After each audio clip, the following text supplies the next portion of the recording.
Good morning. My name is Giulia Scapin, and I'm presenting to you a study about my PhD that is part of the ELIT network, the impact of granting in literary text on reduction of stigma of depression through identification.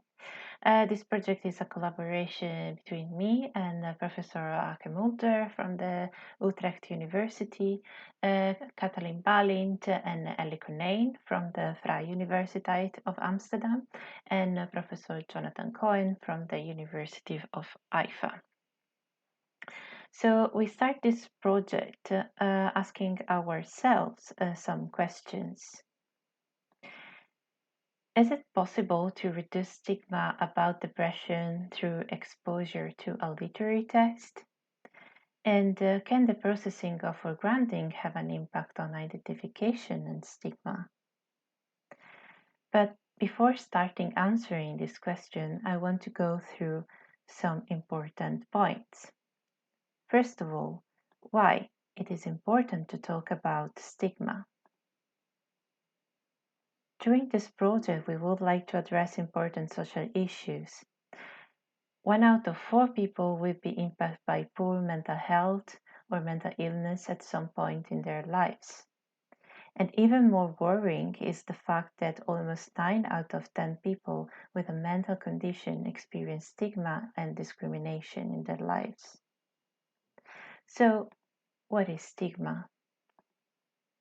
Stigma can be described by its 3 components: stereotype, a pre-structured attitudes and mindset about specific group; prejudice, that adds an emotional component to the stereotype opinion about a specific group; and discrimination, the behavioral component that is taking action to separate a specific group from the rest of the population. So, we consider the possibility that exposure to literary reading would have hindered the stigmatization of people living with mental illness. But why literature? This quote from Oatley seems to perfectly summarize our idea. The intention of art, and particularly literary art, is not so much to describe or inform or instruct as to allow meetings of minds. And previous research supports a transformative effect of literature on readers' perception of outgroups. If we take, for example, the study of Johnson in 1993 and Hakemulder in 2000. A supporting theory on the use of literature to reduce stigma can also be found in the empathy, attitude, action model by Patson and colleagues, that in synthesis described that taking the perspective of stigmatized individual triggers empathic feelings for the individual, and the empathic reaction increases the value of the individual welfare. The increased value is generalizable to the entire group if individual is considered a salient component, and the increased value stimulates positive attitudes and motivation to help, such as prosocial behavior. In our study, attitude is equivalent to stigma. Action is prosocial behavior, but won't be discussed in this project. And empathy is measured through the identification skill. But what is identification? Identification can be described as the process through which a reader experiences the same emotions and thoughts and share the goals and perspectives of a fictional character. Identification is composed of 4 subdimensions: absorption to the story, sharing the goals and needs of the character, empathic sharing of feelings of the character, and perspective taking. And here you can see how the concepts of identification and empathy are overlapping to each other.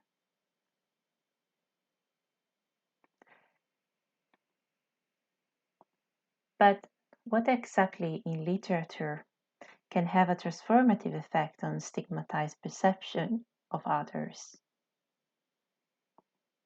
According to previous research, foregrounding should be related to a deeper reflection on the story and its character.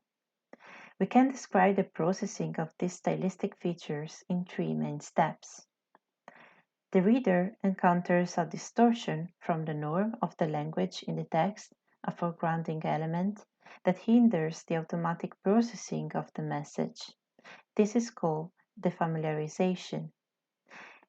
The reader is then stimulated to reflect in order to solve the distortion and grasp the meaning of the message.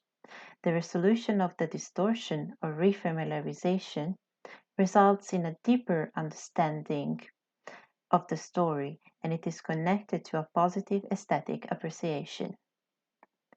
This is the ideal and full process a reader can go through. However, from recent findings by Arash, we know that this process is susceptible to failures across the different steps. The complete process of foregrounding is only one of the possible experiences the reader may have while reading a literary text. In fact, in each of the steps described, the reader may fail. Let's explore them. The full processing, as we already have seen, is when the reader notices something in the text that is strange and unexpected. The reader reports the element as striking because it elicits deeper reflection on the underlying meanings of the story. Readers included in this category arrive at a conclusion, result, or solution, which brings a deeper insight into the story, connected, for example, to a symbolic meaning. And overall, the readers report a positive aesthetic appreciation. This is a quote from one of the participants that belong to this category, and he said, I think the parts I highlighted really show the exclusion from the society that the main character feels. The imagery invokes images of death and suffering, which create thoughts of othering and survival in my mind. I can really relate to the mind wandering on the morbid topics to try and get away from the realities of the life you are living in. So we see here a deep reflection on the symbolic meaning of the text.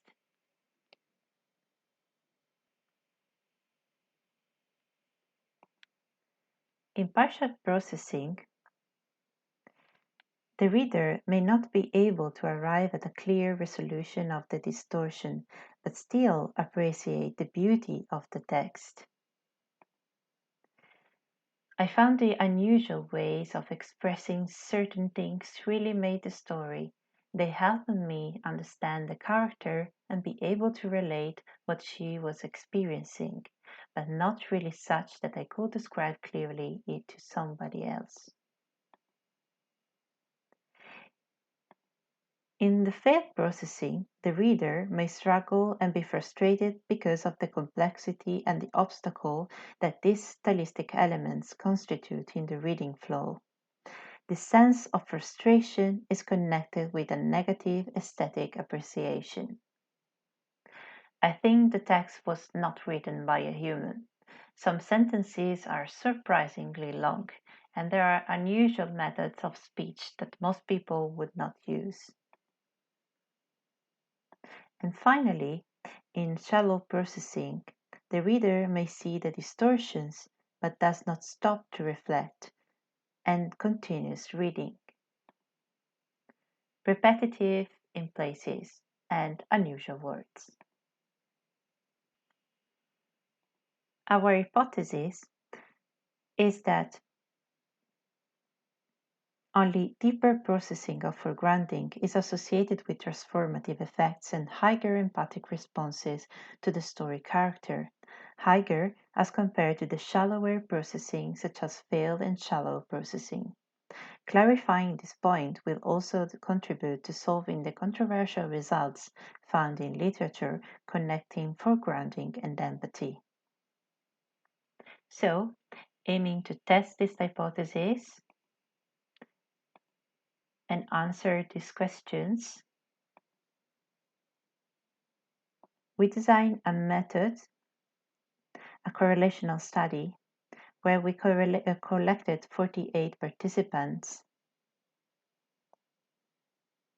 This is only an initial sample and not the final one, considering processing or for granting our independent variable, identification with the story character, a mediator, and stigmatization, our dependent variable. The processing of for granting was measured through a self-developed methods, a vignette questionnaire based on self-reported answer and qualitative data of previous research, particularly from Arash. Identification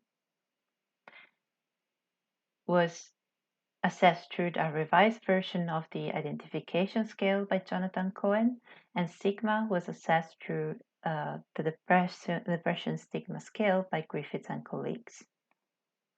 And here, if you want, you can stop the video and check for the references.